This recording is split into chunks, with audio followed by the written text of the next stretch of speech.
I'm Eli Bernard, and I am going into my senior year at Roosevelt High School here in Seattle, and we're here at the Interfaith Community Center, or Community Place. Sanctuary. And this is my friend Imam Jamal, and he's agreed to answer a few questions I have for him about interfaith and the community here in Seattle and in the country and worldwide. So hopefully this will be good. So, what do you think about here locally, how Seattle has incorporated other religions, like what the city government has done, or what everyone in the community does to incorporate religions, and how is that? How is it for you? Well, first of all, Eli, I want to thank you so much for coming and for your authentic interest in religions and also in interfaith and interfaith relations. I would say that Seattle and the state of Washington really honors diversity. And I can speak to you as a Muslim. Do you remember there was this crisis of the Muslim travel ban not too long ago? Yeah. And so proud to say as a Muslim that our mayor, members of the City Council of Seattle, our governor, the Attorney General, they were really pioneers in initiating sanctuary. As a sanctuary city, you're absolutely right. And initiating the lawsuit against the travel ban. They're the first ones who started in the country. It had precedents and it took place in other cities also. But Seattle and the state of Washington, they were pioneers in standing up and saying that we do not accept this discrimination against Muslims. And the mayor of Seattle, he spoke in Idris Mosque. And then there have been, for example, situations of defacement of a mosque, for example, and harassment of Muslims in the city also.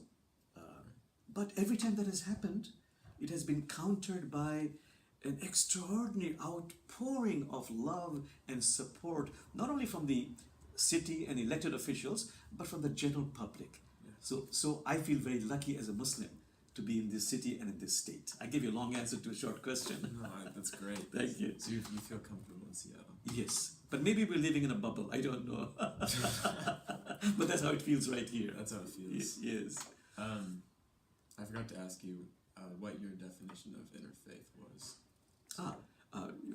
What does interfaith mean? To you, the interfaith work? Yeah. For me, as a Muslim, there's a verse in the Quran that says that if God wanted, He could have made all of us one single community. But out of a divine design, God chose to create diversity for one essential reason. So you might come to know the other on a human level. So for me, interfaith is to come to know the other on a human level, no matter what their race, their culture, their nationality, and especially no matter what the religion is. All religions, I believe the Quran is saying, are gifts by God to humanity. So to me, interfaith means to really connect on a heart-to-heart level with someone, regardless of anything else. Regardless of any differences we have. Right. Okay. That's a great answer. So you talked about a little bit about the travel ban. Yes. And I'm aware that you like to judge people rather not on their actions but their heart. So I have some questions about what President Trump is doing with the travel ban, and I just want to hear your opinion on him as a person and what he's doing. So just before that, you mentioned a very important point. A question of discernment is very important, to make a discernment, no matter what your religion is, when you deal with someone who could be adversarial or saying things which you dislike, to make a discernment between behavior and being. The behavior could be terrible, and we have every right to criticize that, take the right action against that, but that person's being or essence is sacred. It is Christ nature, Elohim nature, Buddha nature, Allah nature, and just keeping this discernment in my mind and heart as I take the right action has the power to shift heaven and earth. This is very important spiritual insight, not just in Islam, all the traditions really. As far as what President Trump is doing, I personally feel any action, in his behavior that he's doing, which seems strange, which seems discriminatory, particularly against Muslims, he's doing it, I feel, only because it has for him a political advantage. He's appealing to his, or some of his base supporters who have been very affected by anger and fear, who I feel are not well informed, and some of them are anti-Muslim, and I can understand that because of what they are sensing, what they are seeing, what they are hearing, what they have been told. So they have a bias against Muslims, and I believe President Trump, he is appealing to the lowest instincts or lower instincts of those people for political advantage. So you think you feel that the people that he's appealing to are somewhat misinformed. Do you know why, or why do you believe that they're misinformed? You see, all of us have conditionings, biases. I do, I know. So I have to ask myself, where does my bias, where does my conditioning come from? So with regard to Muslims, who am I listening to? What's the source? And some of these people are just listening to sources in the media.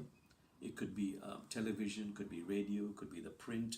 That just feeds their anger and their fear. Yeah. And unfortunately, that happens to all of us, happens to me also. So it is incumbent on me, for me to open my mind and heart about those Trump supporters, about Trump. I've said some harsh words about President Trump, but it's very important that I also begin to understand where he is coming from, where his supporters are coming from. And that would require me to listen to sources outside the ones I'm usually, traditionally, listening to. Yes. I understand. So you think that Trump is consciously appealing to these supporters by taking these actions towards Muslims, is what you're trying to like. I of course I'm conjecturing, but this is my feeling about that. And maybe he also is misinformed. He also has biases. But slowly, I pray that as he gets to know Muslims in his private dealings, in his presidential work, that as he connects on a personal level with Muslims, it begins to create shifts within him. And I pray that I also begin to experience shifts within me and expand my understanding of him and his supporters. Okay. So on the American scale, how do you think we as Americans, Muslims that come in, Muslim Americans from all over the world, how do you think we can achieve, the American interfaith? So kind of like everyone's happy. Yes. Because that seems like the best. That Absolutely. just seems like an amazing thing that we can hopefully accomplish. Yes. And this really will come when, for example, you and I are getting to know one another, and this really begins to create shifts and changes within both of us. We have a deeper understanding of one another. I hope this coming to know the other on a human level really happens all over America. It is simple but not easy. You know, there's a verse in the Quran that says, besides the fact you need to get to know the other, a verse in the Quran says, God has created some of you to be a trial for others. Some of them will always be a trial, you see. But it is my work to really invite the stranger, get to know the one who is different. It is important for me as a Muslim living in America to reach out to those who are different from me, to make this should I say, spiritual practice. So if we can all do that, if we can create the environment where we are in a natural way, connecting on a human level, sharing stories, talking about our lives, our joys, our sorrows, then we'll find that this transcends our tribal affiliations. It really does. Yes. It really does. And young people like you know, we find when we go to schools, they don't have problems in this area which we adults have. Why? Because they find in their school there's a lot of diversity, and they have friends who are different from them. Do you have friends who are different from who you are in many ways? Yeah, racially, I have some African American friends that I've been friends with for a long time.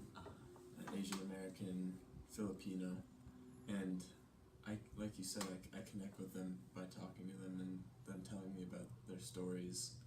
Like my Filipino friend. There's the president in the Philippines right now. Yes.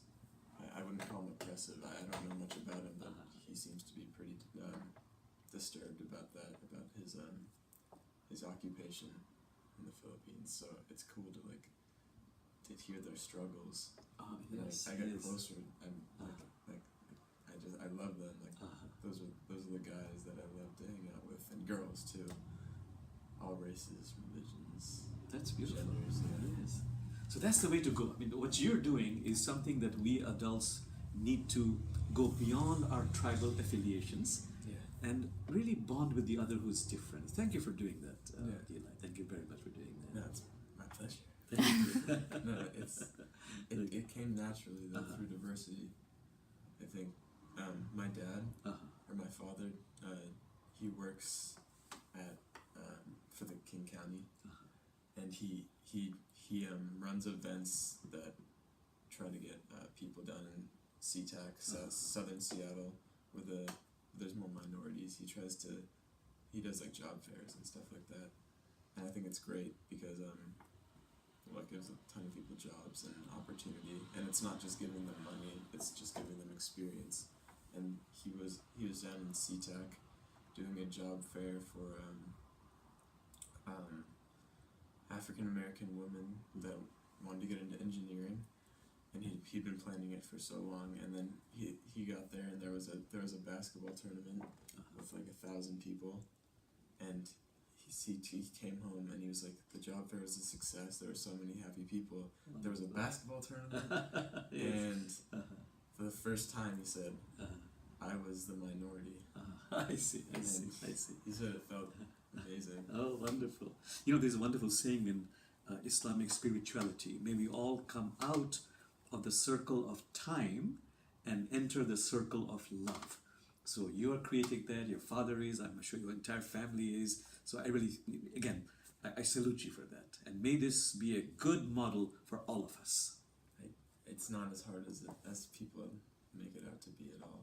Because you find it natural. It's natural. It really is, especially in a community like Seattle, where people are open-minded to different relationships and not really bias and prejudice. So now you as a young person can also model for us how to connect with those who are outside of our economic circle, like homeless, the poor.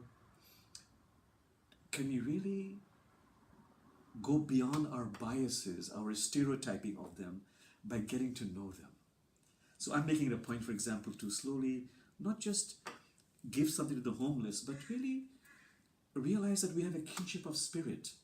We can become friends. And little by little, I'm getting to know them on a personal level. And that is creating tremendous changes in me of my subconscious stereotyping of them. Sorry, that just rang a bell for me. Back to Trump. How you feel that you said that maybe he has some bias. Yes. Subconscious bias. Right. Yes. And you said if you can connect with him, or if you can see, if you can expand his mind, then maybe he can. Maybe everyone can agree with him a little more, and he can be a little more coexistent, hopefully. Absolutely. There's another saying in the world of spirituality: move from a knowledge of the tongue to a knowledge of the heart. And that knowledge comes when I have that experience, that personal experience of how it feels. It's not just TVs. It's like what you said. It's interaction. The human connection. And it's really not. It's not hard. It's amazing. Yes, I'm so glad that you're doing that. I'm striving to do that. May we all that way connect on a human level and celebrate the kinship of spirit. Yes. Thank you, Eli. Thank you so much. So, after this conversation I've had, I feel enlightened, and coming into this, I did not expect to feel as good as I do right now, because I know that I have a lot of friends that are the same skin color as me, aren't different religion as me, are the different religion as me, from America, not from America, and I never thought about what we talked about, the conscious or unconscious bias that I could have had if I wasn't friends with them. and just hearing about like my Filipino friend's story, my friend Sean's story, who's his parents separated and his dad left, some stuff like that. My friend Aiden's story is this Dutch royalty in his family. It's just I just feel I feel blessed that I live in a city like this that is really what America should be. Talking to everyone, learning about everyone, because the only way you can break bias is experience and talking to people, and instead of just like judging them. So I just feel great after talking about this, and I feel amazing that I live in a city like Seattle, and I think every city everywhere should be as open-minded and talk to people like the people in Seattle do. And I thank you for thank you. Well, thank you so much, Eli. I really deeply appreciate that. Me too. Very much. It's been great.